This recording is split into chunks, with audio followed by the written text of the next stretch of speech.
Hey everybody, how you doing? Welcome to drboycetv.com, the home for intelligent black people. My name is Dr. Boyce Watkins, and I wanted to come in today and talk to you guys about just some really cool stuff that's been going on in the world of crazy black people. And so a lot of you may or may not have seen something that happened recently with Mike Epps. Mike Epps is the famous comedian out of Indianapolis who said some stuff that really caused a little bit of a uproar about SNAP benefits. He does not feel that we as black people should be messing with SNAP.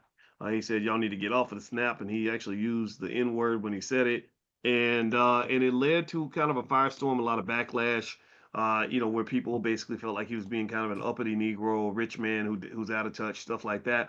But I wanted to really have a serious conversation about it so that we could really try to get some perspective on this. So the two guys that I have the honor of speaking with tonight, very intelligent brothers who will give a point of view that I think is worth hearing. First is Mr. Terrain Walker. Terrain is he's a thinker, he's a writer, he's a commentator, he does all kinds of stuff, and he's gonna tell you more about what he does. But that's what I think of when I think of Terrain. Just a smart brother that I listen to. And then we have Dr. Charles Cole, who is educated in education. So education is that your doctorate, man? Is that what your PhD's in? Yeah, it's definitely education, but I focus on black agency, black academics, proficiency, stuff like that. Yeah. Okay. And if I was a real interviewer, a real journalist, if I was Roland Martin or somebody, I probably would have knew all that information. But Roland's a real journalist. I'm not a real journalist. The Democrats and Republicans won't hire me for nothing, man. That's because I mess up stuff like that. But anyway, I want to say welcome. It's so great to see you, brothers. So first, I'm gonna start with you, Terrain. So Mike Epps seemed to say, and I'm gonna give a quote here. He was basically talking about SNAP, and he was saying that you get the food stamps, then you go buy the food that gives you cancer. Your diet done sent a lot of, and he says N words to prison. So he seemed to feel that SNAP benefits are bad for black people. He said, "Don't worry about that. We've been getting our doors kicked in and stuff. This is not for us."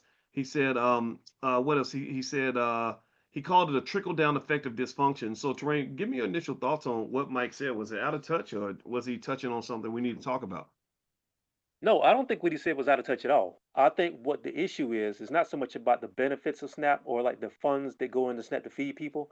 I think what he was trying to get at is that the food that you can get from SNAP is detrimental to your body, is detrimental to your mental health, and is detrimental to the community. And I agree with that. And there have been studies that have shown that like the food you intake, and especially when we're talking about lower income black people, a lot of the food that we eat, a lot of the food that we consider cultural touchstones that we have to feed off of, a lot of that stuff has given us hypertension, it's given us high blood pressure, it's given us diabetes. It's been a major contributing factor to that. So maybe the way he said it kind of rubbed people the wrong way. But I think sometimes to go off a little bit, sometimes we get so caught up in what the message sounds like that we don't really listen to the message. We want it to be couched in a way that makes us feel good. And tied into what he said about the food, everything that makes us feel good necessarily isn't good for us. So I think what he was trying to say was we just really have to really be mindful of what we put into our bodies, and we also have to be mindful of and good stewards of what we do receive.